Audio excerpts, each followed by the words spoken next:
You're muted. You muted, Varsha. I thought I unmuted myself. Sorry about that long introduction, everyone.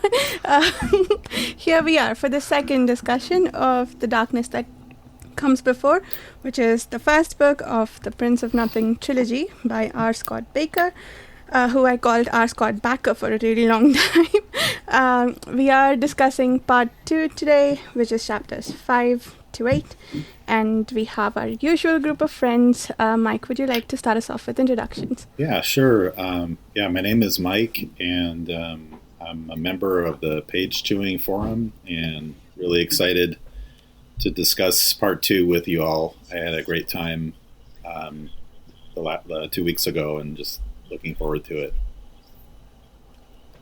Glad you can make it. Definitely.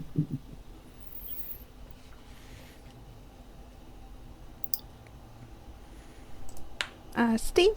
Sure. I'm Steve. I'm glad to be here. It's my third time reading this book, and I seem to pick up something every single time. So happy to be here. Glad to see all of your beautiful faces, as Carl said. And just been looking forward to it for 2 weeks. So yeah, it's good to be. It's always a fun time. So thanks for having me.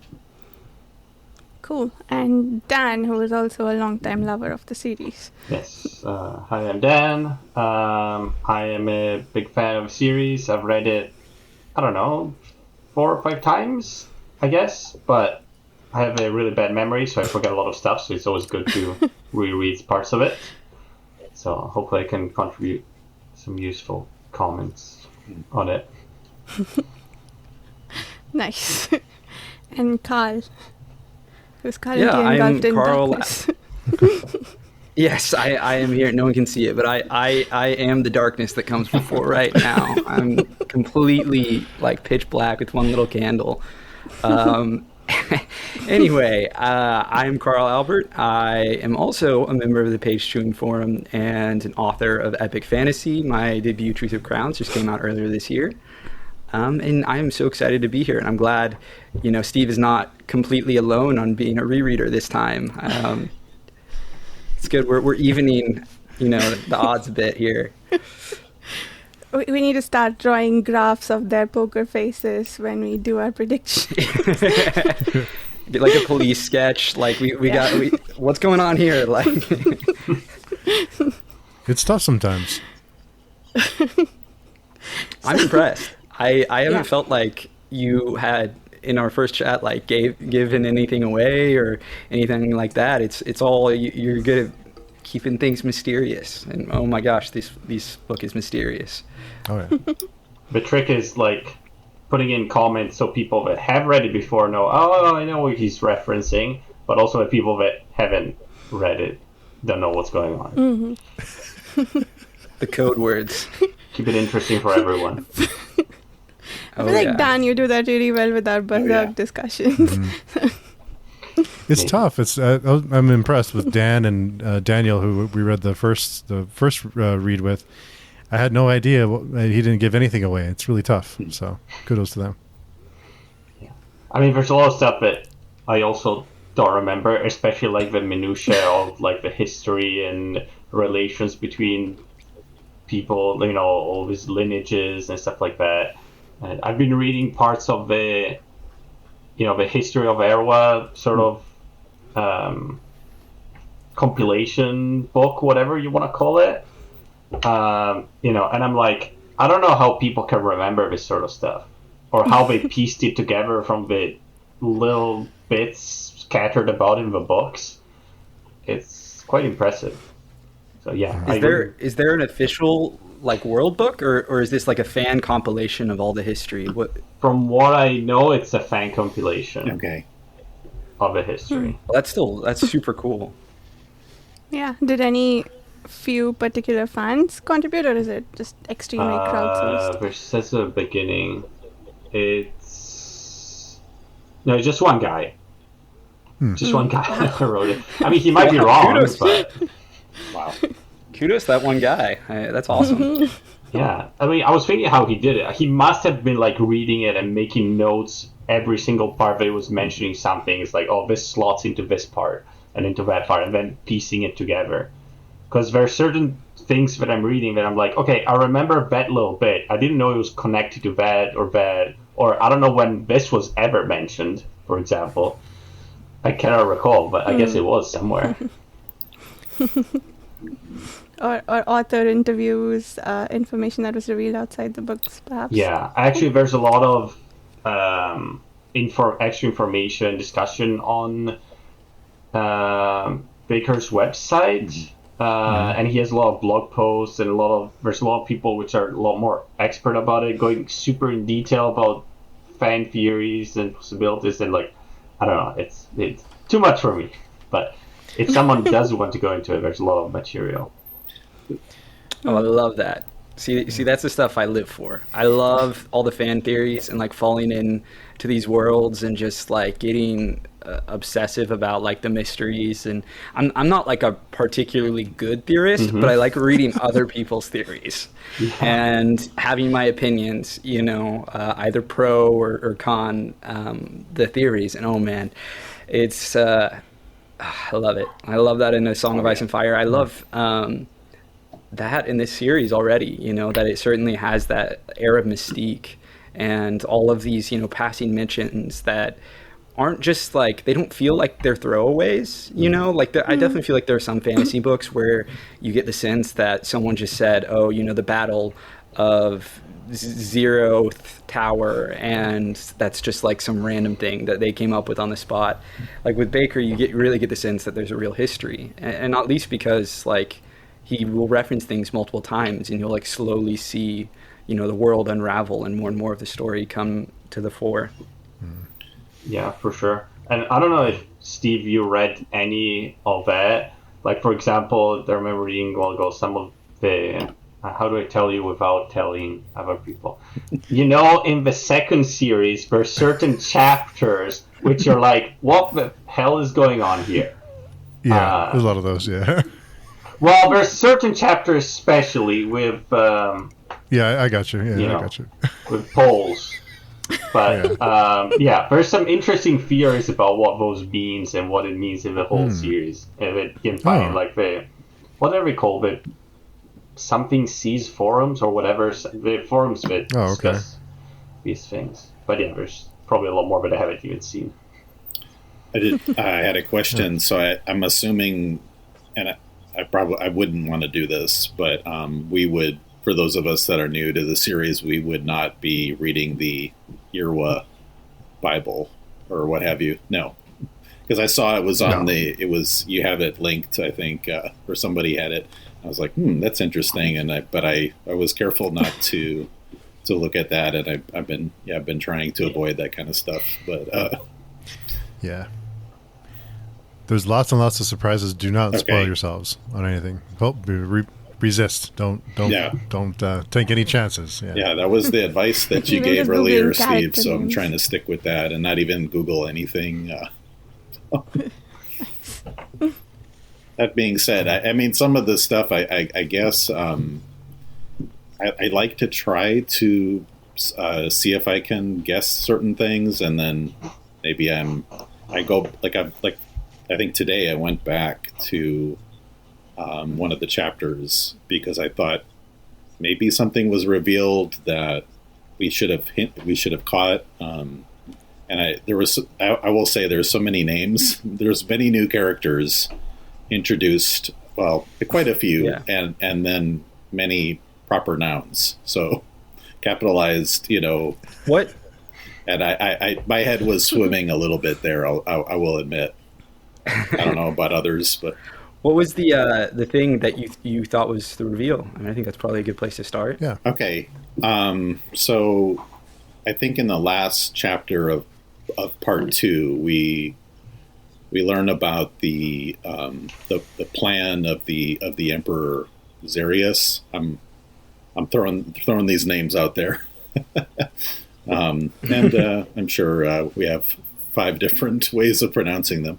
But I think we learned that, if I understood correctly, that he made a deal with this other faction and I don't remember which group they were representing, but I think the guy's name was Kalmamunis, and so that's the one of several leaders, or no, I think they're called named men or something along those lines. I might be getting confused with Abercrombie, but who went and led the first part of the Holy War, and I think they called them the Vulgar War or something along those lines. Mm-hmm. But it seemed as though that was orchestrated early on in part 2, but I think then it was alluded to later. But so at the time I went back and made a few notes of that.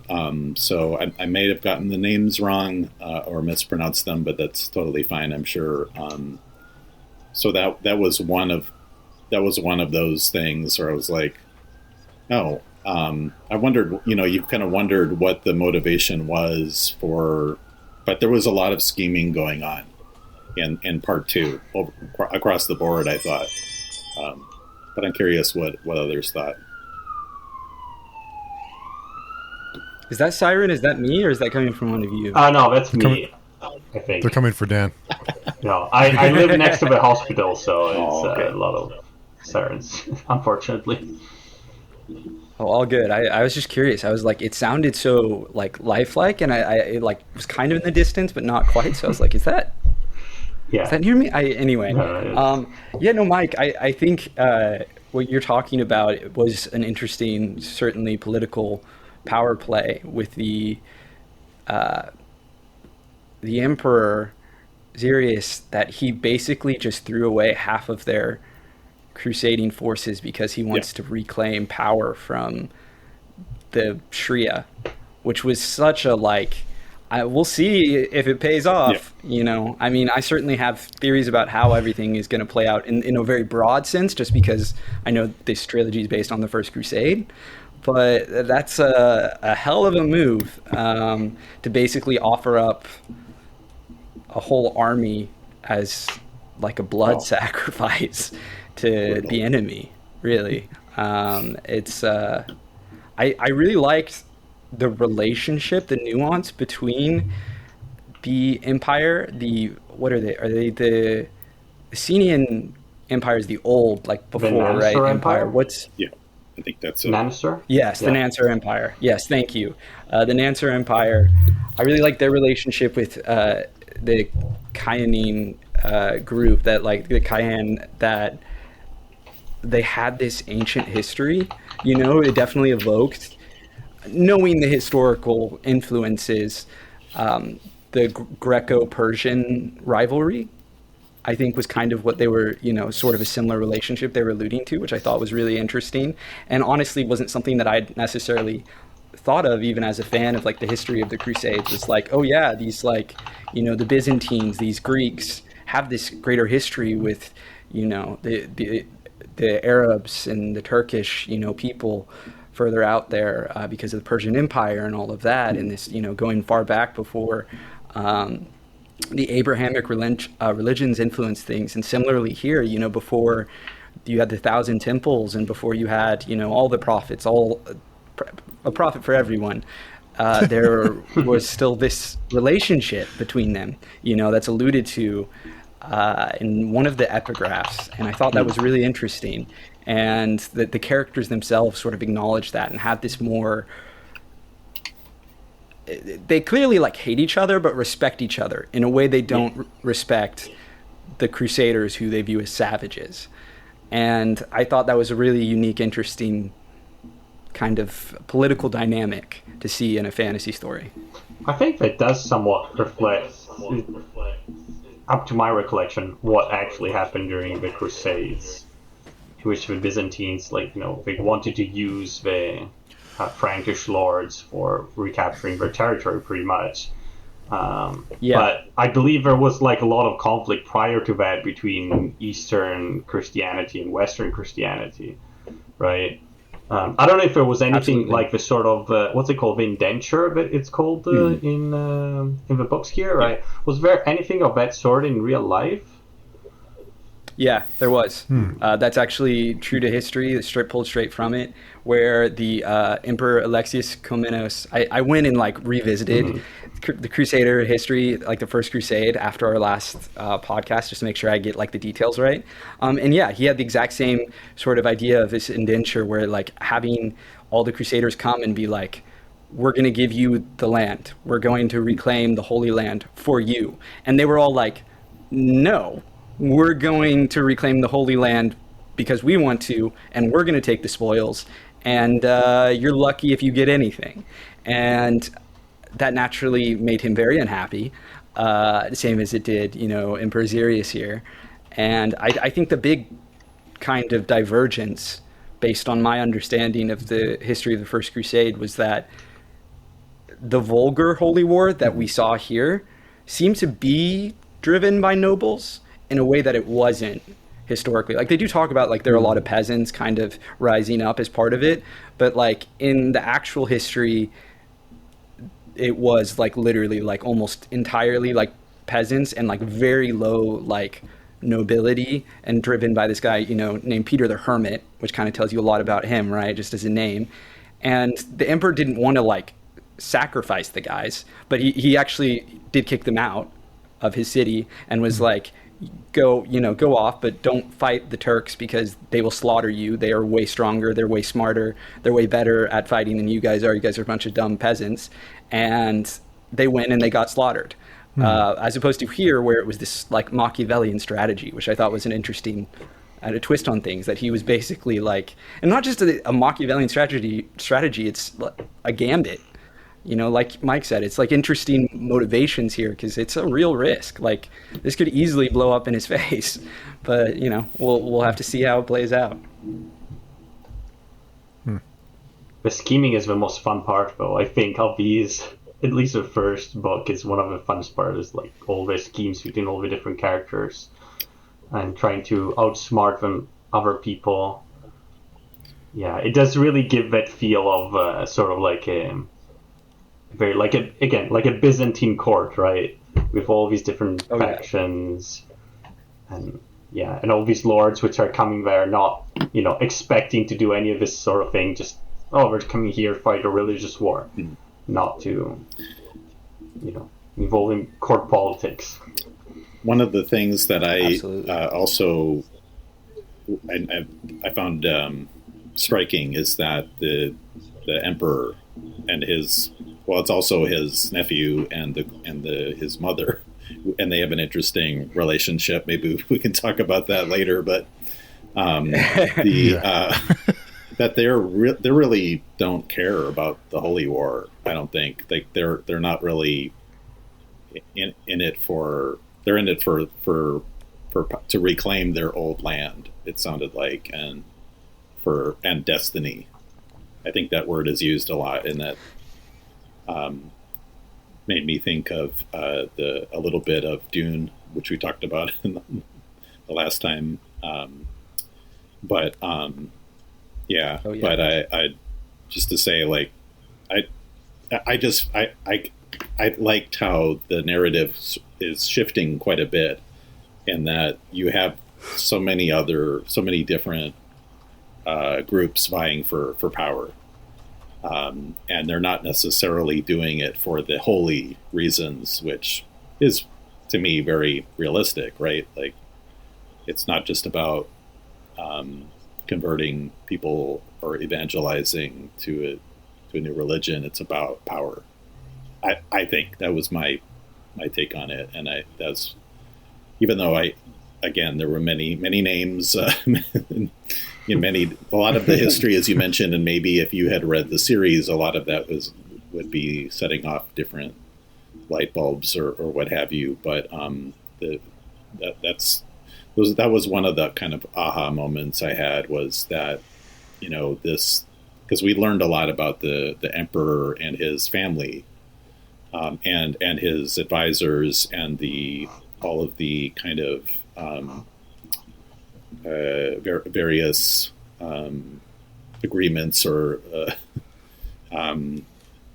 the different schemes that they come up with. But at the same time, they're within their own family group. they're the nephew is, we learn, is he thinks he's the smartest, and he thinks, you know, the emperor is dumb. But I'm not totally convinced. I wrote down, this is hubris to the nth degree here.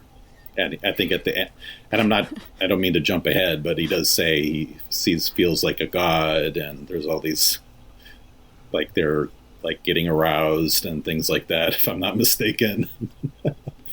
Anyway, I talked enough about that, so love to hear from others. Yeah, I thought that whole trying to steal the holy war from the one who announced it, I thought that was very interesting. And yeah, it's interesting that there was a historical equivalent sort of for that too. And yeah, I thought the groundwork at the beginning of the chapter of this part, it really played out very satisfyingly to the end, like of this part as far as we got. Because, I mean, by the end of chapter 1, I was wondering, you know, who's on whose side, if that makes sense. Like the counselor, the Grand Counselor, is that his title? I don't know which side he's batting for.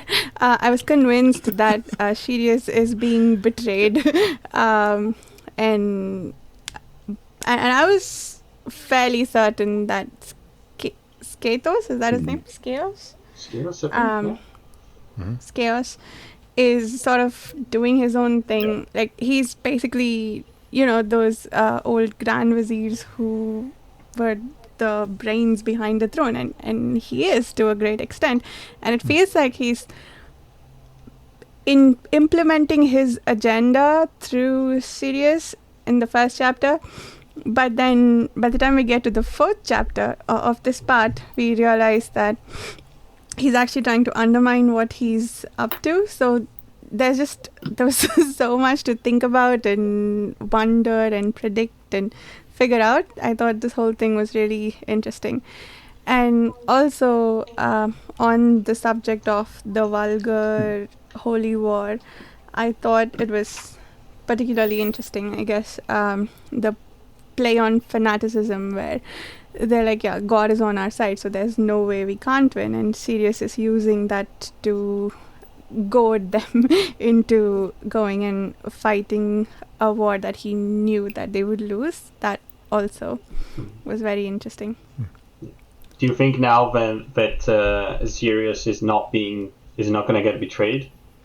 Because you said at the beginning, it's like, oh, I thought he was going to be, but I think he is. I just thought Skaos was the betrayer. I don't... I mean, and he is, but not in the way that I thought. Like, I guess there is someone else goading...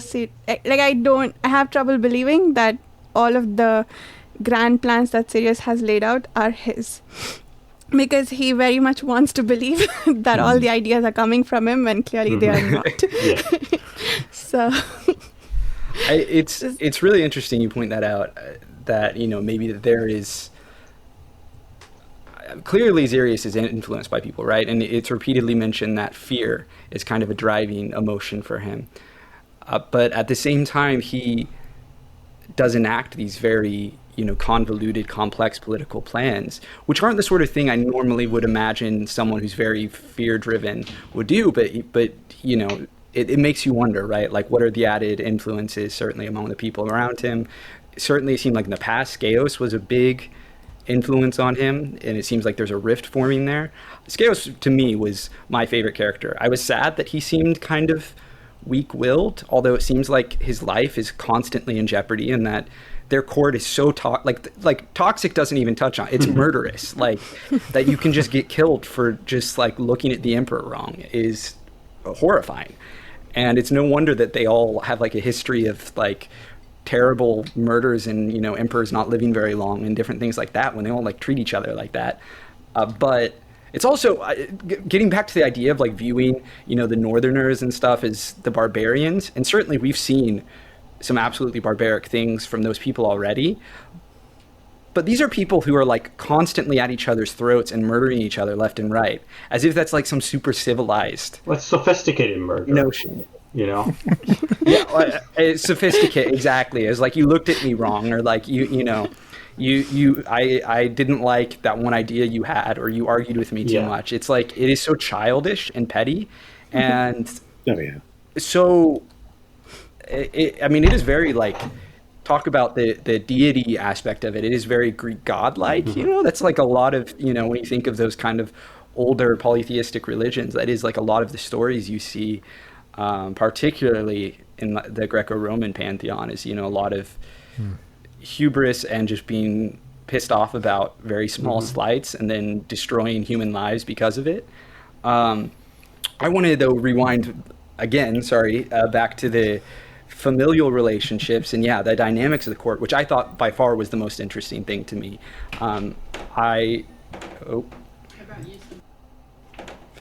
Thank you. Yeah. I mean, going back to what you said about the Greek you're muted, stuff. Carl. Oh, yeah. Still muted. Oh, yeah. Oh, good.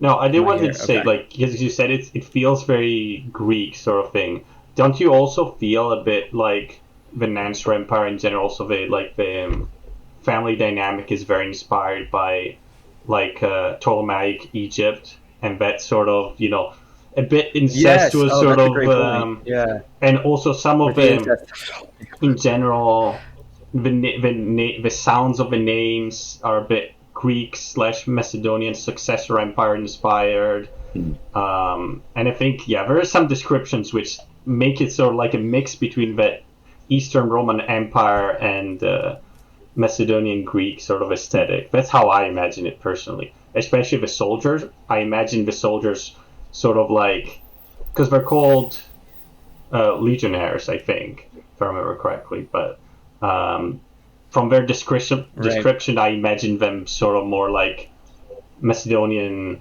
pike sort of felling soldiers, with a bit of Roman inspiration. Absolutely. I know. I think that's a great point. And the weird incesty stuff definitely gave Ptolemaic Egypt that was.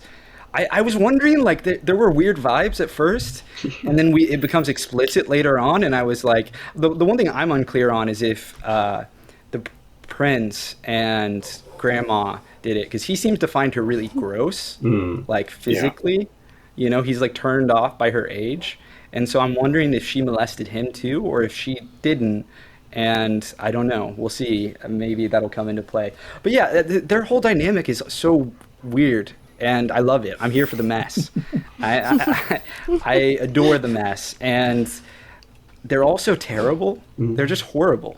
Again, Skeos is my favorite character of this group of chapters, period. Because, like, again, he I didn't love that he seemed to kind of just, like, give up really easily, but maybe not. Maybe he is working, schemes within schemes. But because the other characters are just so horrible. They're just terrible. That's what makes them fun. No, it's true. It's true. And I'm very curious. I was impressed by how Bakker continually pulled the rug out from under me with how I felt about where storylines were going. Like, I was convinced the Emperor was an idiot and was going to get his son killed. I mean, the former Empress, like, clearly makes a big point of that. But just, like, the way everything was described, I was like, oh, yeah, the son's screwed. And then he sweeps the Scilvendi. And then you come back and, like, is he going to betray the Emperor now? And, like, oh, now there are other plans going on. It's just, like, I was constantly surprised by the developments. And honestly, I expected the Emperor to just be, like, an idiot, because he really came across like an idiot to me at first, like someone who thinks he's really smart. But he successfully did at least one major, I mean, having his son go out there and in one fell swoop wipe out one of their age-old enemies, like, that's a big deal. Like, that actually really can't be understated, especially given the holy war they're about to be a part of. So I have very conflicted feelings about all of them, particularly in relation to their competency, not so much their morality, which is, I do not have a very high opinion of. No. One thinks he's a god, the other wants to be a god. Yeah. And they both betray each other at every turn they can. Oh, I love that scene. Sorry, go ahead. I was just gonna say, I can't wait for one of them to like try to murder the other. It's gonna happen. Like you don't have them like constantly think about trying to kill each other and like never try to kill each other. Like something's gonna go down. If someone doesn't get to them first, I guess, you know, any one of them, I guess, could get like picked off. So I'm curious to see where that goes. Yeah.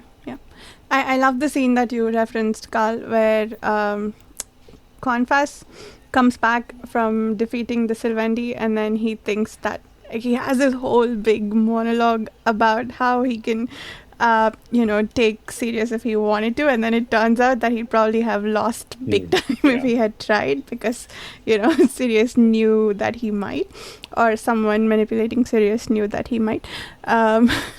Exactly. That's exactly what I was talking about earlier with the like constantly having the rug pulled out from under me, where I was convinced that the son was this total badass and that he was gonna, like, again, not a good person, but I was like, okay, so he's the competent one though. And then he ends up chickening out. And then not only does he chicken out, but then he finds out that his dad, or uncle rather, right? Uncle.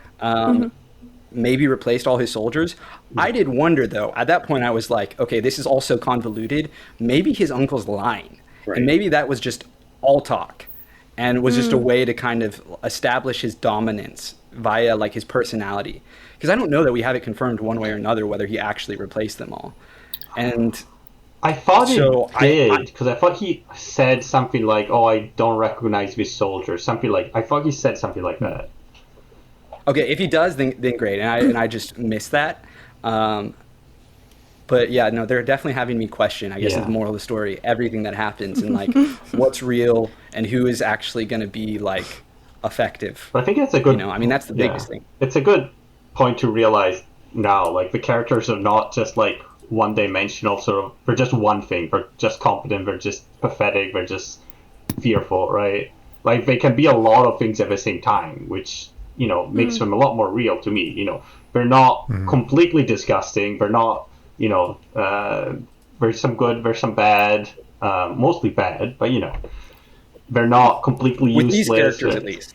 Yeah, but also the world they live in is not a very nice world, right? If you're a nice person in that sort of court, I don't think you're going to survive long, right?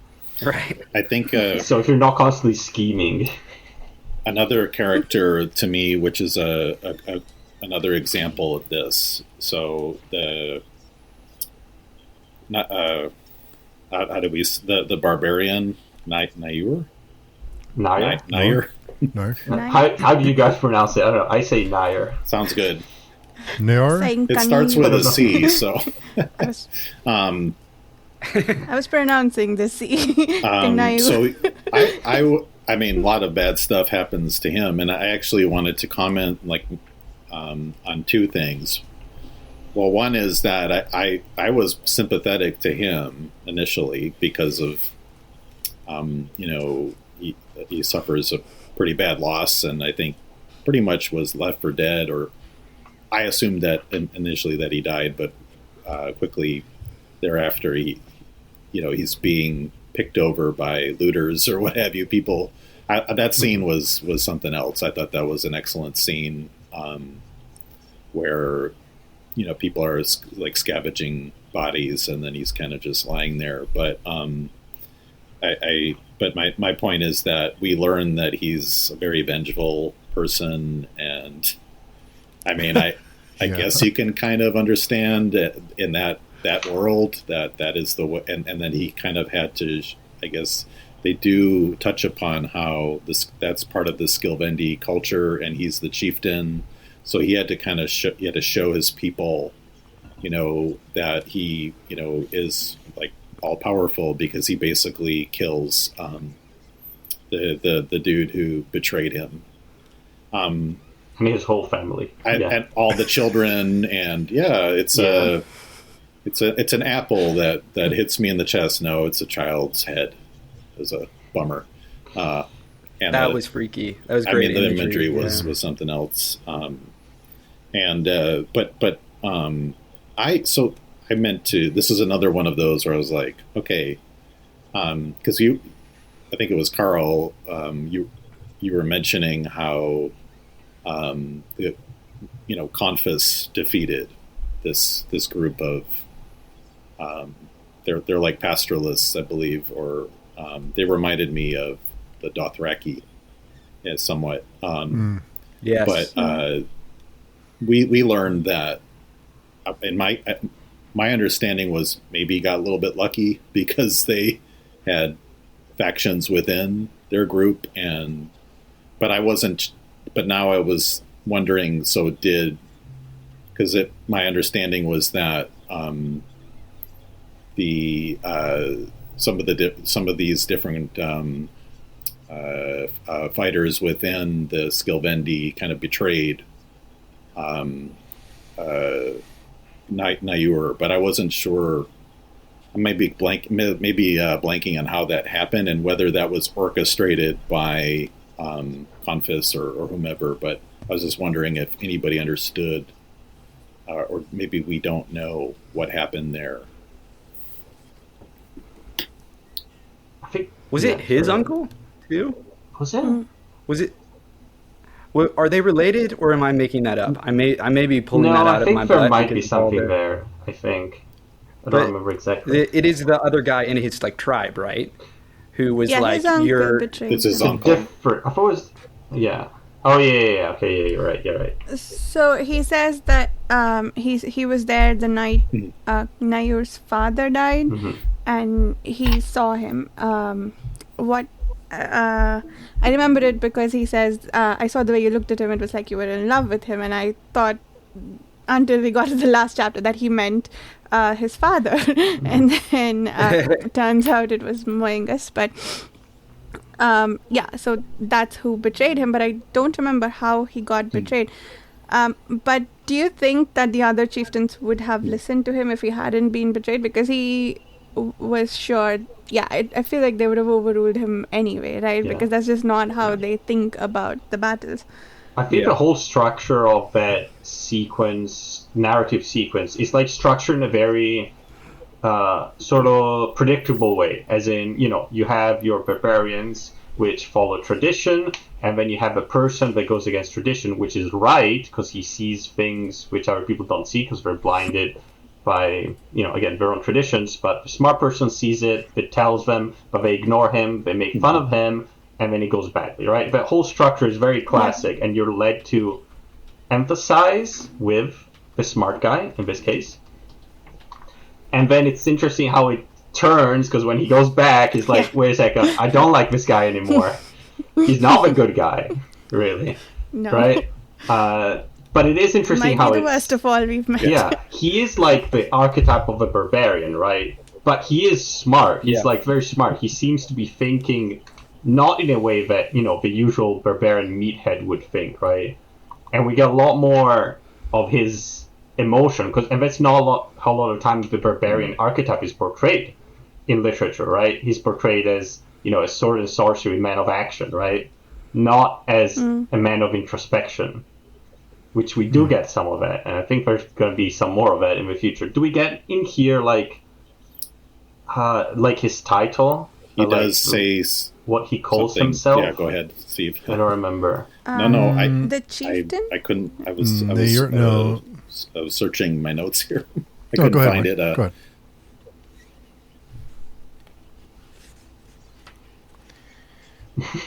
Okay. I mean, I don't think it's a spoiler thing. Well, I think I know what you're referring to. I don't think he specifically gives him has a title, but he does talk about killing the people who betrayed him and their whole family. And you mean Reaper? Is you talking about Reaper? No. I think it's not a spoiler, but I think he calls himself all the time like the most violent of all men.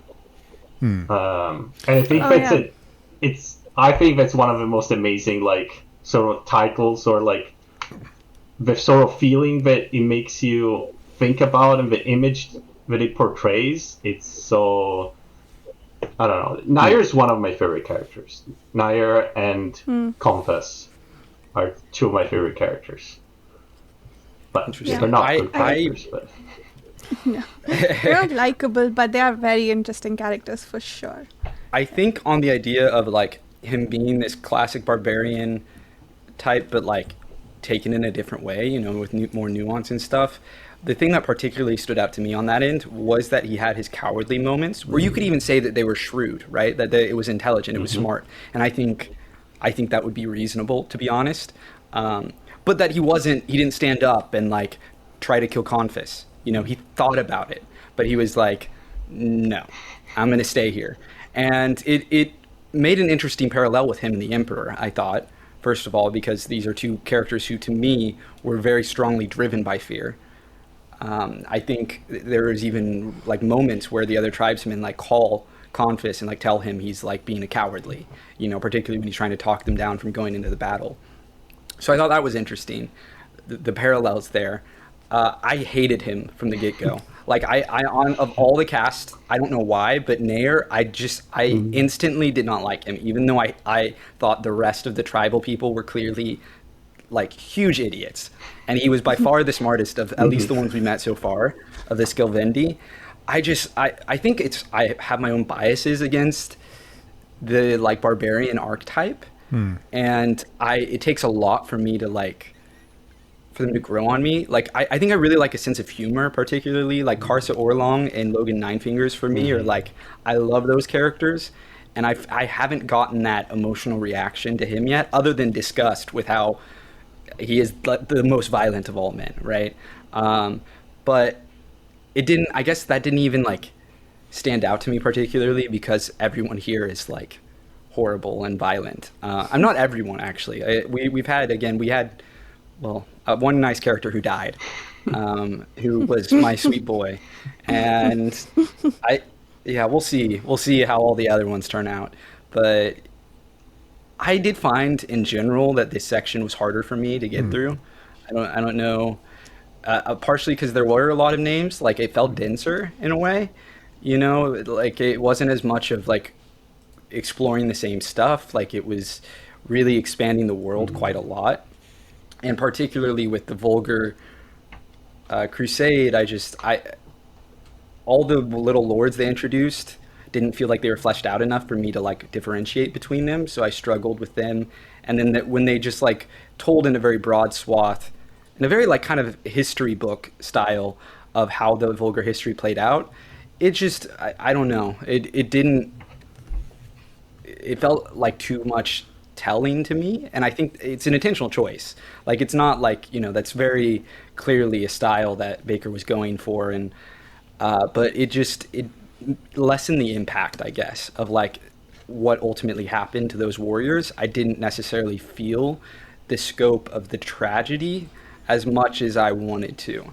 What I did feel though was that Confus is, I can't even begin to describe his like personality issues, but I love it. I do love Confus. I think I love him in a like he's horrible way.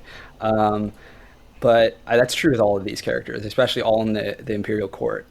I just love it. I think maybe Akemian is kind of not that bad, you know, compared to everyone else. I think he's been nicer one of all of them. Absolutely. No, he hasn't done anything.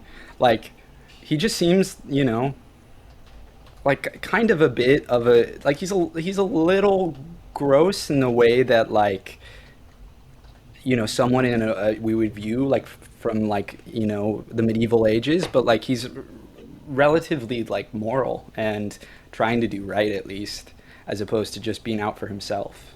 Oh. Lost him. Oh, he's and Esmenet yet has not lost me. I don't know if she's Esmenet, Esmenet for now is Esmenet pretty nice. For now. Well, it could change, or maybe not, Who knows?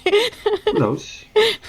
I mean, all these characters are gonna, you know, we're gonna delve a lot deeper into their personality for most of them. And it's not gonna be like, oh, you know, just a little bit deep. It's gonna be like, you know, for a lot of them, what is like their whole personality, you know.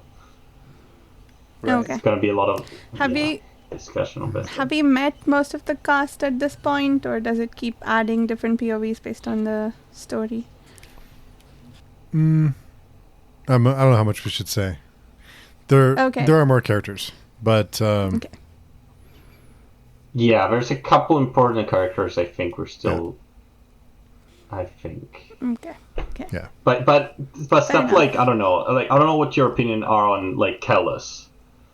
But Callus, I'm neutral on, and I'm expecting to dislike him very, very much. yeah, like from what we've seen, like he's not. I don't know. To me, he doesn't feel like a character. He's not a character up until now. He's more like a robot sort of thing, right? He's more like a force of nature, an animal, something that happens, right? It's not. Yeah. You don't think like, oh, what is he gonna do? What is he feeling? What are his emotions? What is he gonna decide based on, right? Yeah. He's very cold, Yeah. definitely. Yeah, he's intriguing. Callus is very intriguing, and I'm shocked that. I mean, this is was a big topic of discussion for us in episode 1 and part 1 that I think we should definitely revisit. Is like, have we seen more Callus? Like, I didn't get the vibe that he was any of the characters we've met, but I'm shocked that we haven't seen him if we haven't. I still like the theory that he's maybe Mathanet. I don't know if the timeline works out there or not, but that to me was an interesting theory that I have kept my eye on as I've been reading. Because otherwise, I just feel like I'm just shocked that he hasn't come up more, considering he was the central character of the prologue, and I know he's major for the series as a whole. So I don't know. We also didn't have any Akamian. I don't think his name was mentioned in part 2 at all. So I found that interesting. It seemed like part 2 was kind of a tonal shift, and I would agree with you, Carl, in that section where there's just a lot happening when they're describing I actually highlighted the section, but and a lot of the names that were given, I was like, I'm just going to let it wash over me. I'm just I think Varsha, last time you said the names, I just kind of buzzed through them. And it starts with the same letter, same character. and it's fine, and that was fine. But I just felt like a little bit taken out, or a little bit less immersed in the story. But I think a lot of what Bakker is trying to do has purpose. I'm trusting him. But there were sections where I was like, oh, when are we going to get back to, these other characters? That being said, I did start to like some of the characters, and maybe I should. It's bad to admit because they are not the best people, but that's maybe how I am. Something wrong with me, but I kind of like. We like reading about them. Yeah. I kind of like the Nair guy. But I'm maybe partial to barbarian kind of, types, or I don't know. I feel like maybe those parts where you guys were getting bored, I guess, with the list, this guy, son of this guy, or this guy came with his retinue of these lords and stuff like that. I think that part is supposed to harken back or be like an homage a bit to classical poems, or for example, even just like in Tolkien, right? You get when the reinforcements come to Minas Tirith, it's like, this lord with his retinue of these soldiers came from this land, and then this one is the whole list, which again is also a reference to what's it called in English, war in Troy, what's it called, Greek Iliad. Before the Iliad, the Aeneid. The Aeneid comes after. Oh, the Aeneid comes after. So well, anyways, yeah. It's the Iliad, the Odyssey, and the Aeneid, or the yeah, you're right. Trio. I confused. No, you're right. The Iliad, yeah. I think it's supposed to be sort of like that, because there's also a long section of the list of the lords that come, and then this motif is repeated in a lot of works in later medieval literature, right? So it's supposed to be a bit like that. It's supposed to be. That's how it makes me feel. Sort of it makes me think of an epic, classical framework sort of story. Definitely.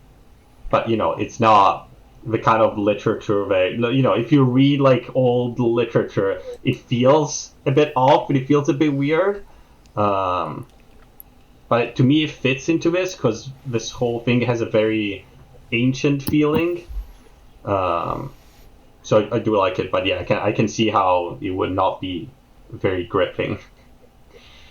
I think for me personally, it was just that I wanted to get back to like the characters specifically, because I'm very much a character-y reader. Like I latch on and I'm like, I'm ride or die. Like I want to see these, even if they're terrible, right? Like I'm like, I want to follow them to the ends of the earth and see where their story goes. And, if I want them to die horribly, then great. I'm excited to watch that happen, and when it was just like, pages and pages and pages, because it wasn't just like a briefing, like it went on for a while, which again I think is a totally valid and it's a very interesting approach. And I'm with you that it's like it is evoking, as the whole story does, like you said, the sort of older kind of classical style of storytelling and fantasy, just through a really like horrible world, which in many ways reflects reality, so certainly beyond even some of the details, but yeah, it's cool, it's interesting. I think we needed a bit. Yeah, I think this part was like you needed a framework to be set up for what's going to happen, I think, because otherwise a lot of what happens after would be a bit confusing, I think. I wanted to touch upon... Do you mean that in terms of like, I mean, obviously I don't want to get into like spoilers, but in terms of the style of writing? No, not the style of writing. Like, it's the sort characters, the political landscape in which these characters are living in is useful for what's going to happen after, because it tells you about why they do certain decisions and why things happen in certain ways. Gotcha. Yeah, I enjoy that. I'm enjoying the politics, definitely, all the scheming, the different schools and dynasties and things like. I'm very intrigued by all the schools. I continue to be like, I want to know more about all of them. I'm like, particularly I think because, well, one, it's magic and so it's cooler, and then two, it's not history. Like that is something that I have no idea where that's going because there is no equivalent. And so I'm like, I want to see, like, what's their deal? What's their history? We've seen some, like, a decent amount from the Mandate, but, like, the rest of them are all still very mysterious. And certainly the Mandate still has its mysteries, too. But, oh, man, I can't wait to dig more into those. And I know we will, because it's just such a distinct, unique part of the world. Watch out for the sparrows. The sparrows. Oh, interesting. So, Steve, by this point, did you think differently about any characters during this read than you did the last time? Or yes, but I can't tell you who and I can't tell you why. But yeah, there's some... Say it in a way that I'll understand by they want. Oh, good. Riddles. There were behaviors that I didn't notice the first time. That I think it's almost impossible for you to know on the first read. You just won't know. But on a reread, you'll know. Like there's certain tells that stand out. Like, oh, okay, I see now. Kind of like little things, nothing major, but yeah. That's so cool. I love that. That's one of my favorite things, when you have those elements of like foreshadowing and intricate like little character details that you go back on a reread and you're like, oh my God, like look at what he was doing here. Like that's awesome. That's a sign of a great writer. You're trying to figure out when that thing happened in the background that is then later revealed. Is that what? Yeah, because when we finished the series, when Daniel and Katarina and I were talking about, Daniel said, remember in book 1 when this and this happened? He's like, remember that? And it's like, oh, so now when on the reread, I'm like, I have to find those things that he talked about. So I was keeping my eye out for it. So Dan, were you part of the other read along? No, so I listened to this. But... Oh, okay. Oh, cool. Nice. I wanted to touch upon something that you mentioned, Varsha, because I didn't catch that, or I just missed it. We learn about Nayur having this relationship with another man, and but you said it was Moengus. Yeah, I think the slave, so I believe what happened there was that Nayur allowed the slave or helped the slave negotiate a situation that would, make him challenge his father to some sort of duel, and his father died in that. And the slave who challenged the father was Moengus. Ana Surimbor Moengus. And then I had to go back and look that up, and he is Kellis's father, who should be in Shime at the moment. We learn about that through a flashback type of thing, right? So the last part of the 4th chapter. Nayur is quite young at that point, I think. 30 years before the events, I believe. That's why I missed. I think he was 14, so that's why I'm kind of maybe missed that. Yeah. But thank you for pointing that out. He was like 16 or something. I distinctly remember that you could do the math, and he was something like that, right around 16, maybe 17 or something. Oh, interesting. Was his current age mentioned? I completely missed that. There was something. I mean, again, maybe it's possible I'm making this up, but I just remember distinctly stopping at one point and trying to do the math because they'd given us a number of dates and coming up with that he was 16 or 17, which maybe they just say that. Maybe I didn't do that. I don't know, but I'm pretty sure I have this memory of that. And yeah, I thought that was interesting too. I also, like you, Varsha, the first time I read it, and I actually reread it multiple times to make sure I was understanding it correctly, thought he and his father had a relation, or that was the rumor. And I still think if I went back, I'd be this is written in, I don't know if that's intentional or not, or if that was a slip in the prose, where he was unintentionally being too vague. But it was really interesting to find out the thing with Moengus, certainly. And it definitely doesn't seem like they actually did have a sexual relationship, because when we're in Nair's head, he doesn't think about it like that. Yeah. But it's a weird, interesting dynamic there. Definitely, that was the thing that I was most intrigued by in that storyline, that whole history. But it keeps coming up. So the other, the guy that he basically murders his family, I think mentions it, and then it's mentioned when during the battle, I believe. So it's kind of a big deal, I think. And I keep wondering then, so what does that mean for Kellis, right? So maybe there's something to it, but I'm trying. I can't help but try to piece through maybe, that's hinting at something, because what brought Moengus to those people? We know that they take slaves. So I'm just curious, what made him venture out and then be captured, or was there a plan? Was there some kind of plan? Because we know that the Dunyain are able to kind of predict what happens. They know what's happened based on what's happened before. So I'm just conjecturing, for the hell of it, that this father, became a slave, or maybe that's not the right terminology or what have you, but allowed himself to be captured for a reason. Hey, I'm just putting it out there. No, I thought the same thing for sure.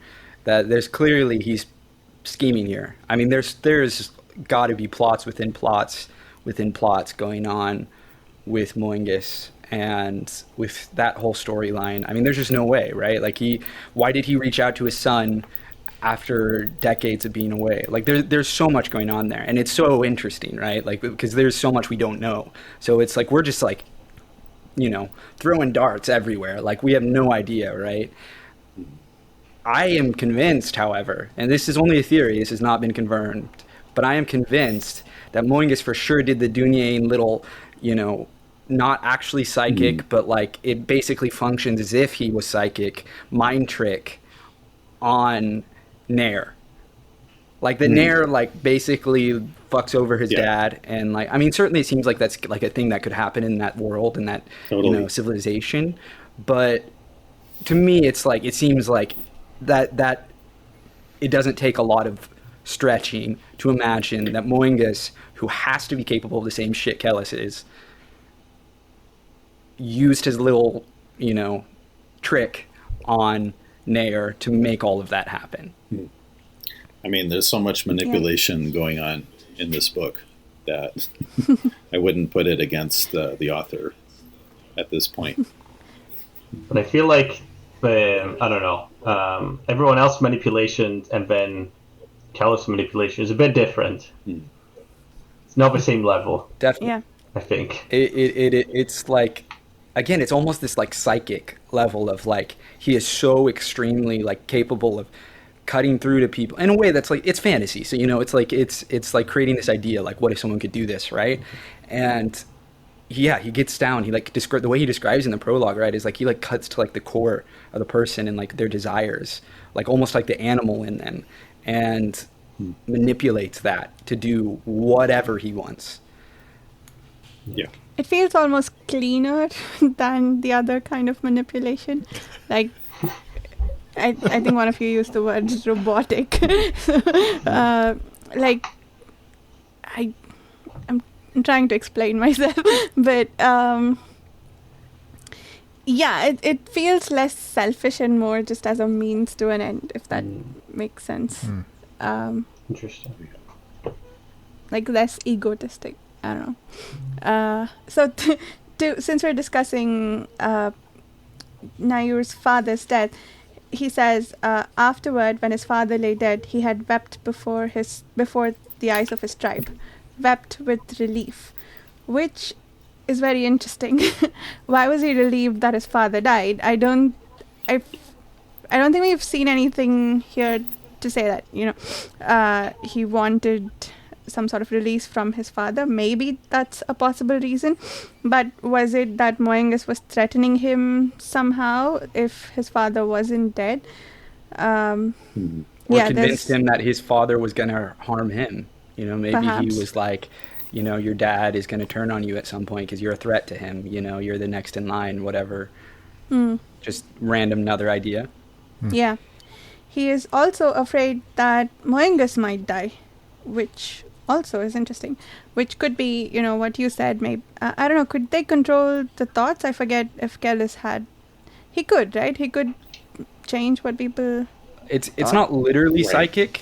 Like the way it's described is like it's just like the most perfect form of manipulation, but it might as well be where like he can basically predict thoughts and actions and stuff. At least that's what he thinks he's capable of doing. Who knows if it's actually as perfect as he says. Okay. So it's not. Yeah, I think I confused myself with a different book, but it doesn't. Maybe we need to understand what's going on there. That's a very interesting relationship right there. Also, all of this happened 30 years ago. Do we think that Kellis and or Moingus have been alive for a really long time? Because I went back to the prologue, because why wouldn't I after seeing this name? I saw that, the dreamers awoke as one, gasping in what? I don't remember what I saw here, but something that implied that the dreamers had been asleep for a very long time. I thought I saw that. Do you guys remember it? I do. I thought I just read that as like they were just asleep and they woke up from their sleep and had seen Moingus telling them to bring the sun. Like maybe they were asleep for longer. I don't know. I don't think Kellis is that old, because I think they give us his age. Or unless, there was some frozen in time shenanigans that we don't know about yet. But Moingus knows. I mean, was he like late 20s or something. Something like It's that? something like I that. think Like I want to say he's. I mean, his dad left like shortly after he was born. Yeah. He basically didn't know his dad. That much is Or maybe is clear. early 30s So, then, however, yeah, maybe early 30s. I get the sense that Yeah. they're not that much. I don't get the sense that they live that long or longer than the average human, I should say. One of the things though that I thought I noticed as well was it doesn't seem like anybody recognizes him or knows what the Dunyain are. So they're like this secret group, right? So I feel like when somebody ventures out, it's very purposeful. Right. To No, we know they stayed hidden. to And that there was the line in the prologue about how they all forgot, like the world Exactly. forgot. 2,000 years passed and the world forgot. Yeah. Which adds to the mystique of the Dunyain. I love it. Me too. I can't wait to see them explored more. That's why I wanted to come back to that, because I was like, well, that's got to be important. Like to me, like there's just no doubt that it's such a critical plot point, but they totally missed that relationship. So that's why it's great to talk in a group, because I'm sure it just enriches the reading experience. Absolutely. It is interesting and fascinating seeing how you guys, like, for now, you're getting, like, snippets of this, like, timeline. Like, we know what happened. You guys are getting, like, bits of it. And it's interesting seeing how you're trying to piece it together while we see it as sort of, slowly being revealed. And it gives a different, like, knowing what's actually happened and what you're actually instead seeing from what is being described is different. It gives different feeling, doesn't it? Mm-hmm.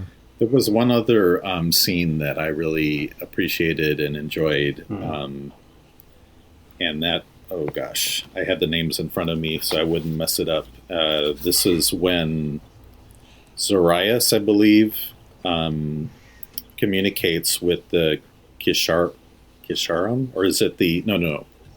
Sorry, it's not that. It's the. Remember, there was a scene where he thinks he's meeting somebody, but then the face changes. The meeting with the Kyanine wizard, whatever sorcerer. What are their names? They do the Sukkah. Kisara? That's the name of their magic. Shusar? Yes, that's them. That's Yeah. what I'm- That they think they're meeting Malahet, and then it was somebody else, Scorus, maybe. Actually, there were two. Anyway, that scene was really. So that was another, like, we learned that.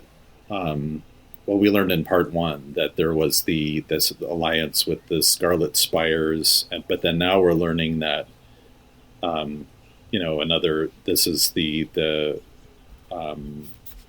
Nansur Empire is aligning with what we think are the opposing. I wouldn't call them bad guys because everybody is bad guys, but the opposing, Phantom faction. I just thought I don't think they've done anything bad up until now, right? Have they? They might be the good guys, actually. Yeah. Which faction? The Phantom. They're just minding their own business, aren't they? Well, they do just protecting annihilate themselves from the war coming their way. Wait, is that the Cayenne? There were so many words for it. Are there? What The do we know the Empire, differentiation? Mm-hmm. I think their religion is if they're just trying from a religious point of view, they're Phanim, but culturally they're Kianin. Right. Okay, cool. Thank you for clarifying that. That's right. Yeah. We know they did one thing, although we don't know why they did it, which was assassinate the head of the Scarlet Spires. Mm-hmm. Or did that happen in reverse? Did the Scarlet Spires do that to them? I think they did it to the Scarlet Spires, didn't they? Yeah. That's why the Scarlet Spires are in the war. That's right. Akka was talking to the guy who worked for the Scarlet Spires, and the guy told him that before he was murdered by Fleshface. But I whatever the mean, fuck is going on with killing that.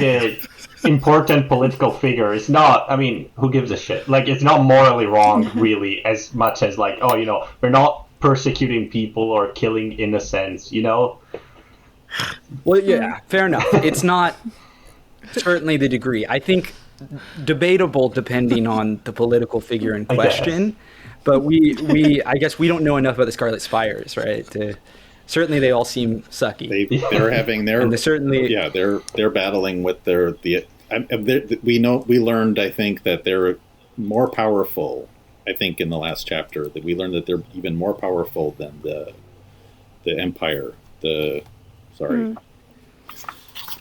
they own like more Sure. land. That was the thing that didn't click for me in the first part, was like just how much territory the Scarlet Spires had. Like they seem to have their own like full-fledged empire. Hyanon, I think, is like the territory, or like, yeah, that was wild. Very curious how that all works. I will say also, the Fanim, I mean, they straight up, unless they exaggerated, which is possible because people historically did do this a lot. But if they actually killed the army to the man, that's insane. Like the Crusaders, like not that the Crusaders didn't have something coming to them. Definitely they did. But that's like next level if they actually slaughtered them all. But we'll see, maybe not. That's certainly a thing historically that leaders will be like, we killed them all. We slaughtered everyone. We killed, every last person and pissed on their remains, and there is nothing left of them, and we salted the earth. Like, it's like, actually you just like killed like a tenth of their army and then they went and scattered. Who knows? But certainly that was we'll see. They certainly haven't done as much evil as, say, the Empire people we've seen. And we haven't seen the Scarlet Spires do anything that bad either yet, have we? No. Not really. I don't think so. But I mean, technically, all these people are preparing to invade another nation, which automatically puts them on the sort of wrong part, technically. Right? Depends on what side you're on. Yeah. It's true. I mean, I don't know. If I'm the one of the Shriel knights, and I think they took our holy land, from my point of view, the Jedi are evil. Yeah. I mean, they're allowing pilgrims to go there, right? No, I'm with you. I think clearly there's a decent piece going, and they're ruining a good thing. Yeah, it seems very reminiscent of the whole Crusades thing, and like pilgrims were allowed to be there. There's a lot of other political reasons why we started. It's a lot more nuanced than just enemy religion, right? Right. Totally. Oh, definitely. There's a multitude of reasons, which again I love bringing in I feel like when people talk about the Crusades, they don't talk about the Byzantine Empire a lot. Kind of when people just like in pop culture and pop history. I mean, certainly if you dig into it at all, like even the slightest amount, you have to talk about the Byzantine Empire. But that is a whole other major party that isn't discussed at all, that had an enormous impact on how the Crusades played out. It wasn't just like, all the Western European Christians versus, all the Muslims, which, speaking of, by the way, they had like a bajillion different, empires and groups going on, where like it ends up being painted in these really broad brushes, which is just so far from the reality of how complex the political dynamics actually were. And I love seeing that represented, albeit in a somewhat simplified, but like, because you have to, you're telling a story, way. It's really cool. I mean, there's a lot of nuance going on here. That's fun to see play out. I think most of the time, because the Byzantines didn't really go to the Holy Land. We were like, once we got to their part, we're like, fuck it, we're done. We're not going to go there, right? If I remember correctly. They had in different crusades, they had more of an impact than others. In the first crusade in particular, they mostly just like supplies stuff, and like, I mean, they were big on like providing supplies, basically, and some border protection, but they certainly weren't the main forces that went in and tried to conquer. Well, they have a big Jerusalem. part in the what is it? Is it a third crusade? What's the one where the Venetians shipped a bunch of Westerners to Constantinople to sack it? Is it the third? I think that's the fourth, maybe. The fourth. Okay. I think that's the fourth. The third is Richard the Lionheart and Saladin, and when all that. Yeah, stuff you're goes right. You're down. right. Sorry. Yeah. I don't know if you guys don't know about it. Like that crusade is it's pretty funny. It's like the Crusaders got to Venice and they needed ships, but they didn't have the money, if I remember correctly, to pay for it. So the Venetians were like, "Okay, we're gonna ship you, but first you need to conquer these other places for us." And so they made the Crusaders attack other Christian cities to conquer. I think Ragusa or something, like a city in the Adriatic Sea, and then they shipped them to Constantinople, and then they sacked Constantinople, like pretty much destroying the Eastern Roman Empire, like fragmenting it. And then the Venetians just took all the loot and brought it back to Venice, and it's still there, a lot of it. And that's a very proud part of my heritage, because I am from Venice, and that part is always so fun. It's very like a whole crusade, but didn't actually even go to the Holy Land. It just attacked other Christians that they were supposed to protect. There's a lot of that going on in the Crusades. A lot of, we're going to march to Jerusalem. Oh, hey, look, there are some Jews right here. Maybe we can just kill them instead, and shit like that. The Crusades are so messy, and that's part of what's delightful about studying them, is how chaotic they are. The First Crusade was actually relatively well organized. So I'm curious to see how all that plays out, bringing things back to the book in question. And I think in this book it's a bit similar, because in the sense that everyone is on their own side. It's not like everyone has their own side, really. You're trying to get advantage for themselves, not for their whole side, really. Oh, yeah. There's a lot of selfishness going on. Yeah. So, Steve, I want to hear from you. What were things you noticed on this read? Obviously non-spoilery. Like, what were things that stood out to you that you thought were interesting, compelling, anything you want to highlight? Non-spoilery would be, I love Bakker's action. I think sometimes I'm not a big fan of combat scenes that go on for like a chapter. Well, sometimes there are some books that do that pretty well.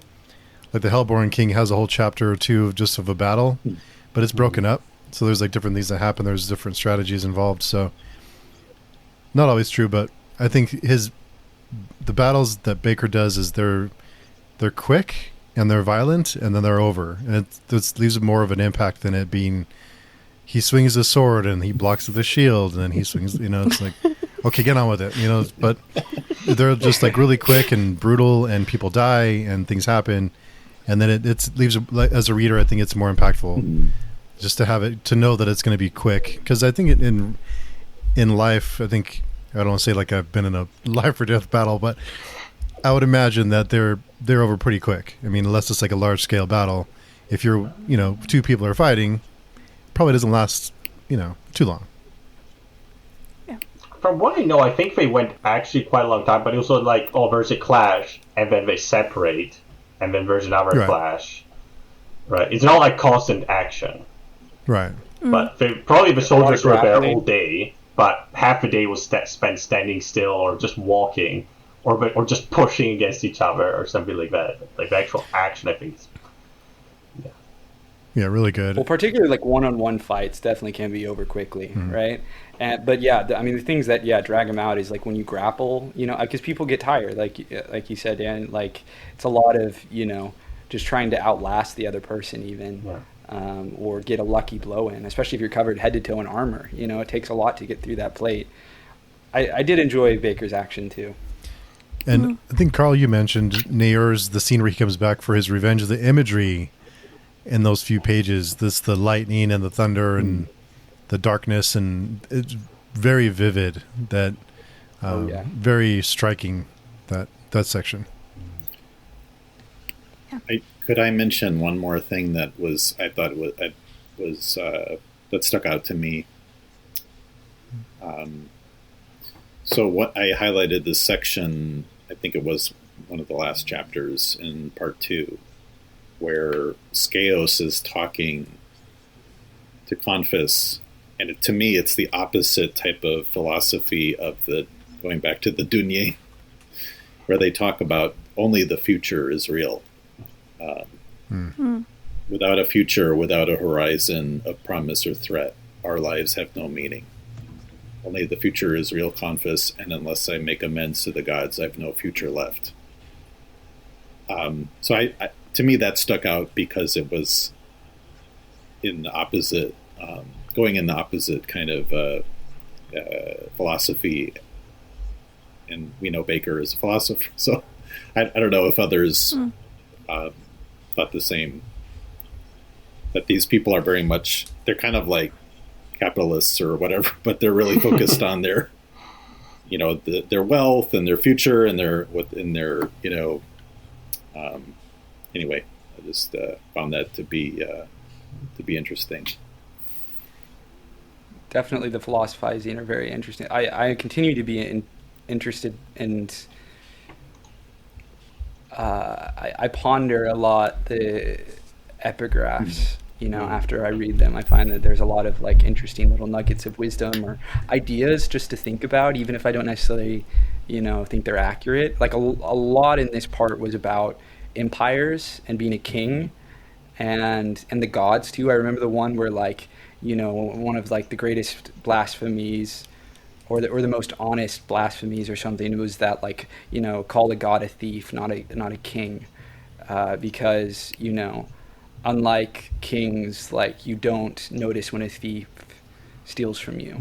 That was a good line. And that's paraphrasing. I don't remember the exact quote, but I thought that was like so interesting and such a kind of quietly profound way to view such a large idea. Certainly it's impactful to talk about religion and gods and things like that, and to grapple with like the horrors in the world by viewing a god like as a thief, it's just not a way I'd ever thought about it before, and I thought that was interesting. I think you're right. I think there's like the way he writes, especially like these sort of passages which almost seem like taken from the Old Testament sort of thing. They're very concise, yet there's a lot of things you can think about, and yet they're very well written, so there's a lot of stuff in it, right? And it feels purposely crafted, like actually taking something from a bigger body of literature, which was, carefully crafted to be, important. Not just like, oh, I'm just writing some random thing which is supposed to sound smart, but it's actually doesn't mean anything, right? I find which can happen sometimes. Oh yeah, I find myself rereading paragraphs quite a bit. I don't know if I'm the only one, because I feel like I might have, there's a lot going on, as you said, Dan, and maybe I missed something. Yeah. Sometimes they're too short. They're like, maybe he could have explained things a bit longer, in more sentences, but it's very concise sometimes, and sometimes it's not. But what about you, Varsha? What stuck out to you in this part? Oh, I thought that scene that Mike mentioned was very powerful. The one where Chaos, who we think is a scaredy cat, is willing to betray Sirius because he's afraid for his afterlife, sort of. He's worried about upsetting the gods by giving away the holy war, and that his mother's conspiring with Chaos probably. I also really appreciated the thing we were talking about earlier, which was the pulling the rug out from under our feet. Like in the introduction, for instance, the very first chapter in this part, we had Sirius, I think it starts, if I remember correctly, with Sirius admiring the sparrows and thinking about how wonderful they are and what a good addition to his day they are. And then one shits on him, and then he's like, no, kill all of them. It was funny. The way that turned was brilliant, and it sort of set the tone for pretty much everything else that happened in this part, right? Like we start one way and then it goes a completely different way. Another thing that I wanted to bring up for discussion was Maithanet. What you mentioned earlier, Carl, about how what happens with the Vulgar Crusade is basically told to us. It's almost like it's an excerpt from some historical text, right? And so it does feel distant and impersonal, we go from feeling like Maithanet is fumbling and has gotten himself into something bigger than he anticipated, to the way this section ends is Confess wondering what the heck Maithanet knows and who he is, and being absolutely terrified of him. He went from feeling really confident that he can steal the war from him, to wondering who this person is and that he doesn't fully understand. So I thought that bit was really well done, because we left part 1 with this feeling that Maithanet is this larger than life person, right? Who's calling a holy war. Everybody's coming to where he calls them, and like he's got like this huge crowds who are hanging on his every word. And he also recognized a Kamian for a sorcerer when we don't expect him to. There's so much going on with this character that just felt so larger than life. And then we're like, oh, he's fumbling. Maybe he's not as cool as we thought. But then when we end it, Confess is like, oh my god, who the heck is he? By then we've gotten to really admiring Confess, and like I just love the whole, the groundwork that is laid to sort of really hammer in the impact of each little, I don't want to say revelation because nothing's being revealed yet, but like thought process that we're embarking on. It's really interesting you mentioned that, like, the increasing sense that Maithanet is, that he knows too much, right? Like, how does he know all of this? How is he able to predict all? That's one of the reasons I find the Kellis theory, again, it could be completely insane. I who knows, and I'm not super attached to it. But why I find it compelling is just because, like, how does he begin to piece together the things that he's piecing together and, like, strategizing in ways that, like, all the other characters, kind of the top dog, like, schemers, we get a pretty strong sense of their humanity. And by that, I mean, like, their flaws, their inability to predict the future, their inability to successfully manipulate everything to their whims, and the only other characters who we've seen do the things that Maithanet seems to be doing, although who knows if he actually is like Kellis and Moingus.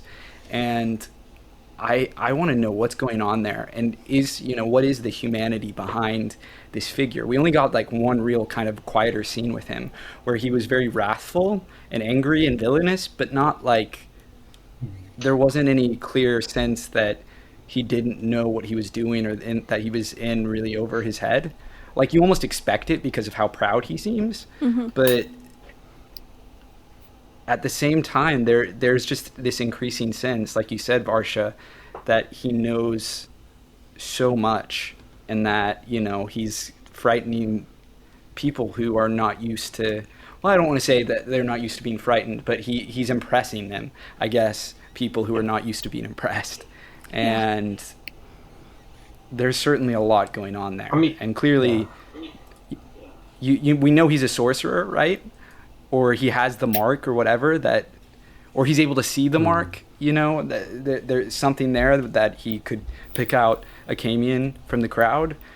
I'm very intrigued by Maithanet, and honestly, I really desperately want more with him, because we're just getting drip fed, really. We're just having a lot of people talk about him, which is probably really great writing to, like, continue to build that anticipation and the mystery around his character. I think we know he's an exceptional person, right? Because I think we've been told that he rose to become the Shreya, like, very quickly from nothing, right? Right. Yeah. So, he seems to be a very exceptional person. I realized that I hadn't finished reading the final chapter for our last discussion. So one thing that I wanted to talk about today was the fact that the Maithanet is in league with the Consult, right? Like, that's what that chapter meant. No? No, it's the knights who work under him who are. It doesn't seem like he knows about the Consult. Or if he's Maybe. aware of them, he doesn't realize that they've infiltrated. That's my Maybe. understanding. Okay, we haven't been told explicitly that he's in league, but he's the head of the religious order whose god is in league with the consult, whose goddess is in league with the consult. Wait, what? Doesn't Indra think that the goddess has betrayed him? Oh, I took that as like an emotional thing, like not like literally the god betrayed. I read that And- literally. Oh, fair enough. I I mean- mean, yeah, who knows what's going on with the gods in this Are world? the gods Yeah. real? Our god. I don't think we've seen Yeah. anything like that. I think we've only seen magic being real, to be honest. Yeah, I will Yeah. admit, and this may be my own personal worldview influencing things, but like with the Song of Ice and Fire, where people talk about the gods a lot, but we don't actually see like them actively, like there are things that people interpret as the gods. I'm not convinced that the gods in this world are real yet, but who knows? Maybe they are. Maybe we'll see some crazy. I mean, we have the No God, right? Isn't that what he's called?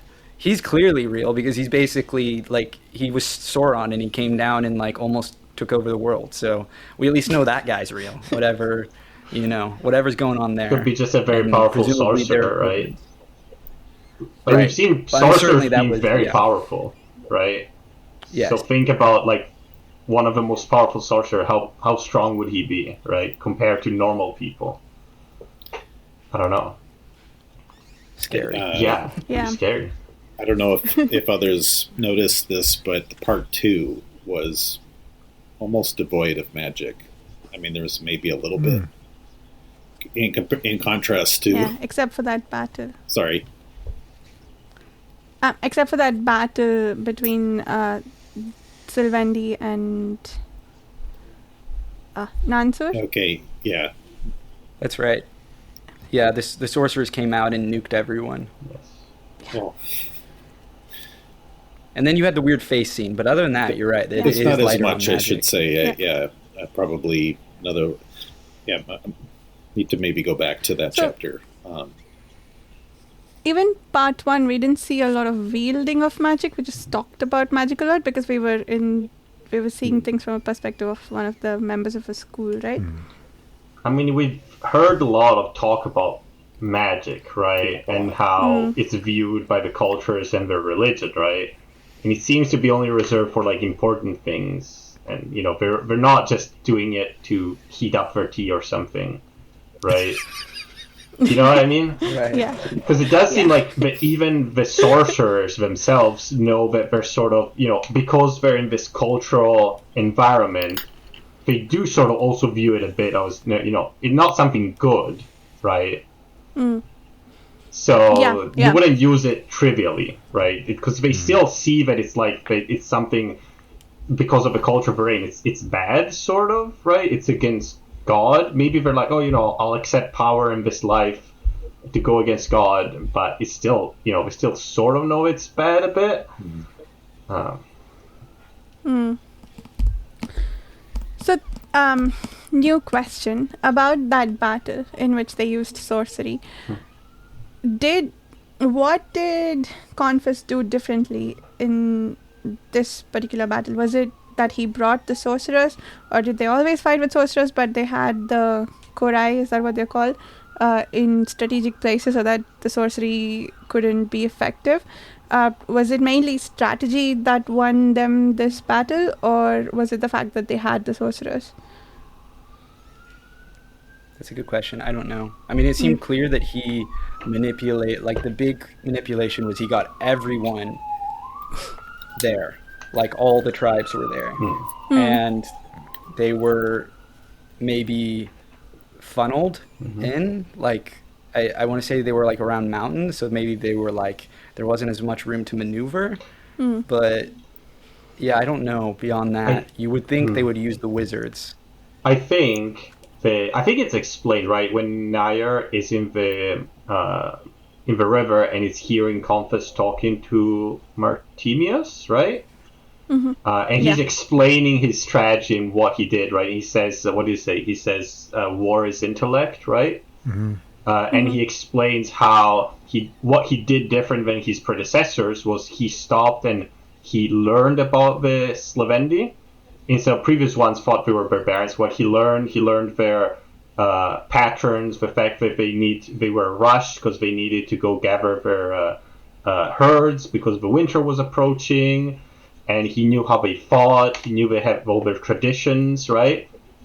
And he used all of that stuff to sort of lure them into, because usually they wouldn't be able to use the sorcerers because the Slavendi had Kore bowmen, so they would shoot the sorcerers, which are very important. You can't, like, losing, I think, a sorcerer is like losing 10,000 people or something like soldiers, something like that.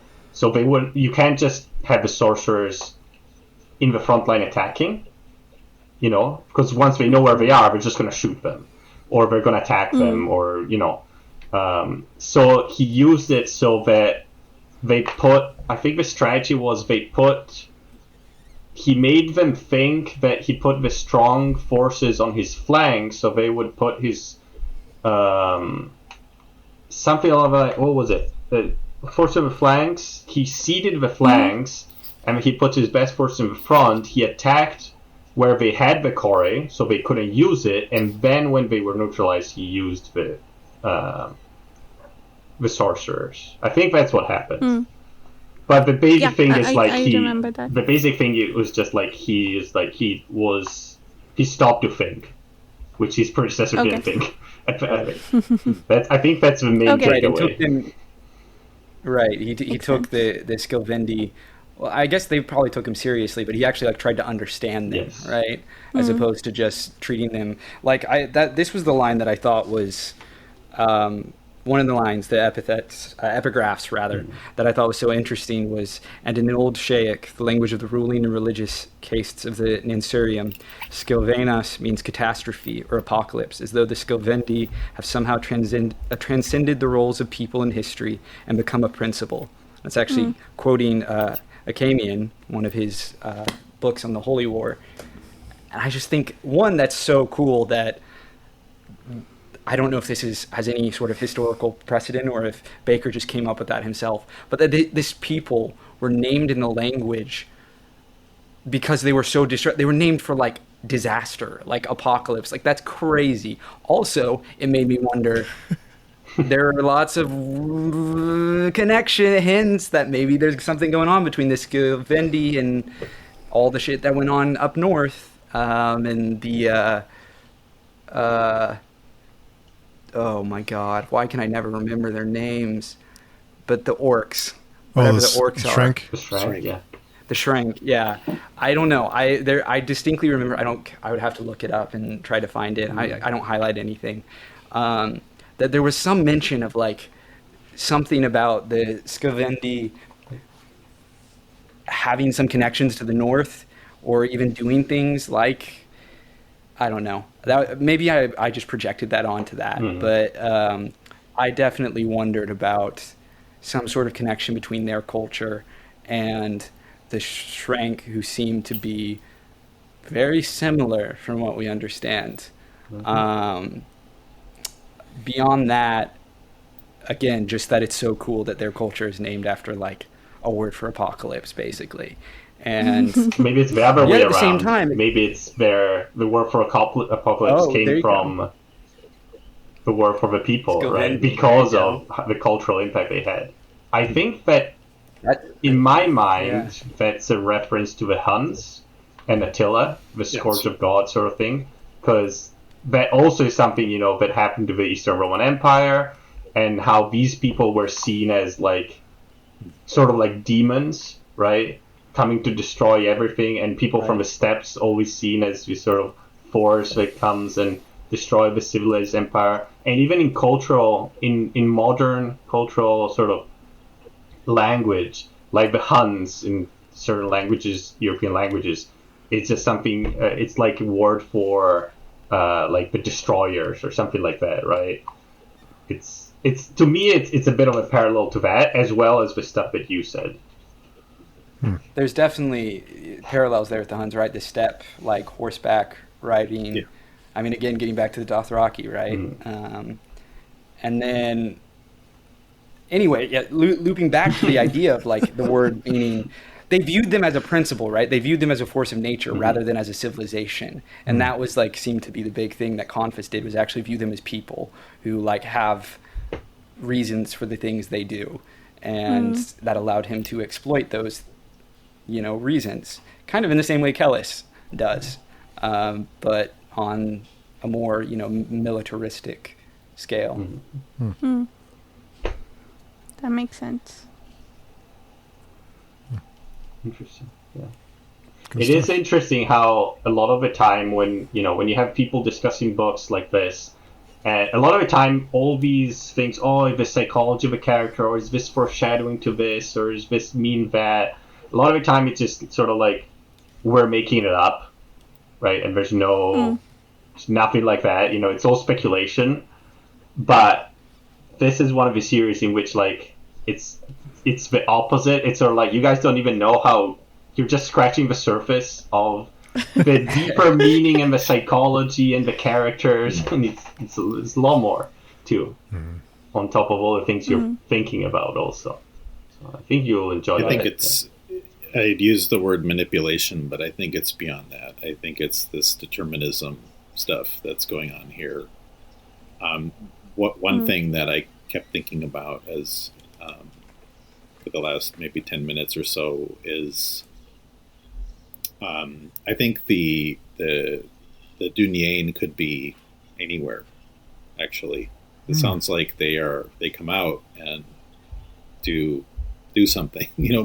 They make changes, or they as we were saying, it could be the Mathanet character, but it could be, to me, they could be posing as anybody. I'm wondering. It could be totally, it could be way off, but just the fact that we learned that the father was, maybe I didn't catch this, but he went by another name. He didn't go by this initially, I think. So it makes me think that anything is possible. So, sorry, is the theory that Mathanet is one of the Dunyain, or that he came out of another sect of the Dunyain? Because you said they could be anywhere, which is interesting. I had just assumed that they were, like, that was the last of them that settled in the city with the Anasurim board. But, I guess certainly refugees scatter, so I guess they could have gone to other places. I'm thinking that so what I'm saying is that Confus could be, you know what I mean? Like it could be anybody. That's probably not a good example, but my assumption is that, I'm trying to think of an analogy, but these are people that whenever there's something is out of joint in this world, they can come in and then, maybe make some changes or pose as some other character to then, because they know what's going to happen. Or they manipulate the people and nation, stuff like that. Or guide, or it's on the tip of my tongue, another example of this from something I watched recently or what have you, but that's sort of what the Bene Gesserit do. Exactly. Is like they try to steer the course of history towards ideally more order. They have all this propaganda. Really, it's because it's to their own whims. Whatever they feel is moral, right? Kind of in this same way to what, not even moral, what they think will benefit them, but kind of in the same way that I don't want to get into Dune. Actually, I won't talk spoilers there. Okay. But yeah. It's an interesting idea. I was thinking more instead of the example like the lizard people in our world. So that's what I was thinking. Not that I think lizard people are real, but how they manipulate and they're hiding behind the important people, right? We get it. Dan is a lizard person truther. Could be.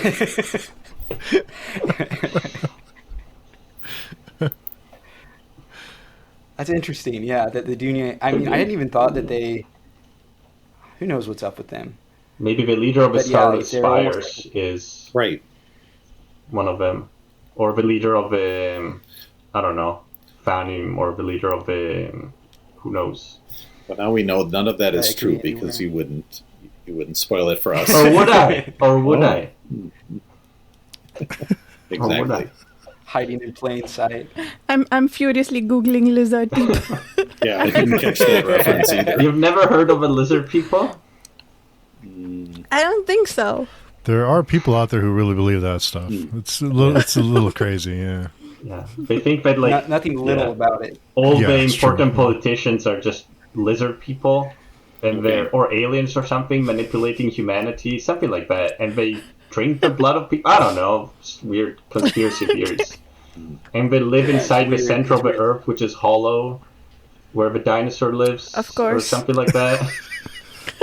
So is that a step up or a step down from the flat Earth theory? Because they live in the center, so the Yeah. Earth is not Listen, flat.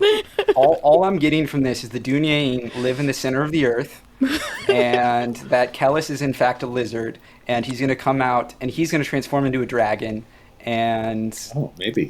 game over. You They're don't right know how much of it dinosaurs. is real. Checkmate. Yeah. So the Dunyan do live underground. So who's to say the Wait, underground what doesn't is- go all the way to the center? But at least some part of them does. Right? Isn't that where we left them when the dreamers The woke city's up? underground? I completely missed that. I thought the city was above ground. The city's underground? I think it's underground too. They're hidden. I think it it was was saying in hidden in caves, some I way. think. They found Caves. they found each other in the unlit depths of the thousand halls. Depths. yeah. I interpreted that as underground, or maybe They're it not in says plain explicitly sight. somewhere else that it's underground. Wow, I completely missed that. Okay, I'm glad you pointed that out. I had no idea. So all we need is for Kellis to turn into a dragon and we're set. Exactly, there you go. So my theory's halfway there. Okay. Who knows? Who knows? Who knows? Well, we know, but you don't. Yeah, You guys know. Fakers. soon. Interesting. Oh, I had another question for the rereaders. At what point in the first book, or maybe later in the series, if it's later in the series, maybe not, but in the first book, have we got to the point yet where you decided you really liked this book? You mean on the first try? On the first read, you mean? Or On the first read. I was hooked pretty quick. I think the prologue hooked me. I was Oh, interesting. pretty... It's all in. What about you, Dan? Don't remember. It was very long time ago. I think I started reading it when the first book of a second series came out, or something like somewhere around there. But I don't remember. It's been a long time. Hmm. But I believe when I read it the first time, I only read the first part. Because I think it wasn't out, like the second part wasn't out yet. And then when the second part came out, I reread everything. And then I reread it everything when Steve had the discussion. Oh, Oh, interesting. I cool. think, yeah. Something like that. I had a question I don't know Cool. what for it's So like. we Steve. reread all seven. We reread all 7 books 4 or 5 times. That's awesome. Something like that. I don't know. But I don't know. The second series made me love the whole thing a lot more than just reading the first series. But that's not the same for everyone. Some people much prefer the first series. I don't know what Steve's opinion on this is. But I think the second series, there's some great stuff in the second part that kind of ties it all together. But I love both of them. So yeah. They're kind of different. they are, yeah. Fairly different. We can't say how or why. What- Yeah. What I couldn't believe was, so I did read some interviews with him, and I got one small thing. I don't know if it's small or not. I'm not going to say it, but spoiled for me. But that he basically, like, I mean, he had like a whole outline, or not outline, I guess, but idea for the whole like series of series. And I guess it was originally supposed to be like a trilogy and then 2 As it duologies. happens. Did he are the back 4 books, is that what those are, or is it just an expansion of the second? I think the last 2 books were supposed to be 1 book, if I remember right. And I think they were Yes. supposed to be 2 trilogies, and I think they split the last 2 books into they split the last book into 2, so it turned out to be a 4 book from what I've Oh, heard, second though, there's supposed to Brilliant be approach. something else after this. So there's I heard supposed to that be a too. last part. But I think the last Okay. time there was any, I don't know, the last time anyone heard from him was a while ago. Yeah. Pre-COVID, I think. Yeah. Yeah. Yeah, I did take some steps to reach out to him through some people. So Awesome. cross your fingers and your toes. I don't. It's a long shot, but we'll see. I mean, he's still fine. That'd be I think his brother said that he's like fine. He's just chilling and doing his own thing, whatever. Mm-hmm. But I think the problem is hard to find a publisher. I think. I don't see how. Jeez. It's self-published. I mean, it's not very. I don't know. Who would it publish? It's very specific, very niche. Self-publish. Yep. Kickstart that. He should. I guess. He would raise he money should. like crazy. He definitely would be able to Kickstart get that the money for that. Maybe he just doesn't But find you're putting motivation for it. Right. I don't Yeah. know. Exactly. Is he? So what? Is he back in academia? I mean, has he even mentioned? Maybe he's just full private. I don't know. But, I think he's private. I don't think he's doing a whole lot. I think he's just focused on being a dad now. But I think so. fingers crossed. Cool. There was a rumor about a year ago that the next book was about to come out, and it turned out to be, I don't know what happened. It fizzled out, but there was some traction. So maybe there's something. would you going on. say it ends solidly? Like if you never got another book, Yes. you would be content with where it ended? Yeah. Okay, well that's way better than some other certain authors who set out to write 7 books and, Yeah. anyway, before I get sad. No, I think you'll be satisfied by the there. conclusion. Yeah. Well, maybe not. It is Well- a conclusion of some sort. It depends. Some people like it, some people don't. But, I'm happy with it. To be honest, a lot Yeah. of people are happy just even reading the first 3 and keeping it at that. Like, Oh. you can read it in that way and then just be happy about that, really.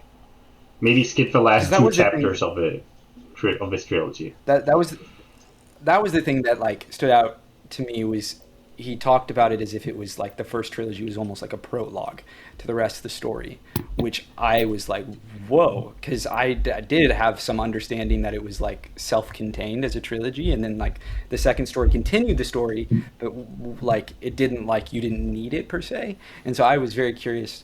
I mean, it just reminds me of the stuff that like Patrick Rothfuss said about the Kingkiller Chronicles, which is honestly hysterical at this point. That like I don't know if you guys have heard this, but like the Kingkiller Chronicle trilogy is supposed to be a prequel to a larger story. Well, I've only read the first one. Which is- There's not a lot that happens in that book.